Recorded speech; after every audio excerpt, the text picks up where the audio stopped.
अहिले देशको पश्चिमी भूभागतर्फबाट चाहिँ पश्चिमी वायु प्रणाली चाहिँ आंशिक प्रभाव सुरु भइसकेको छ, जसको प्रभाव चाहिँ भोलि मङ्गलबार दिउँसोदेखि पर्सि बुधबार दिउँसोसम्म नै रहने अनुमान गरिएको छ।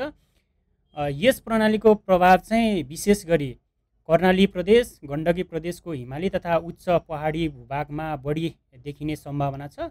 ती क्षेत्रको थोरै स्थानहरूमा चाहिँ सामान्यदेखि मध्यम तथा उच्च स्थानहरूमा चाहिँ हिमपात समेत हुने सम्भावना चाहिँ देख्न सकिन्छ।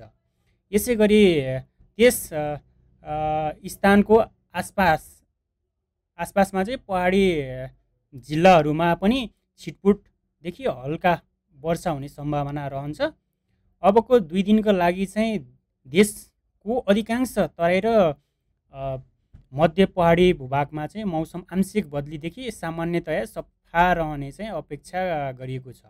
तर हिमाली क्षेत्रमा भने हिमाली क्षेत्रको चाहिँ वायुमण्डलीय चिसोपन बढ्ने र तापक्रममा चाहिँ क्रमशः गिरावट आउने भएकाले साँझ र राति बढी चिसो महसुस हुने सम्भावना छ।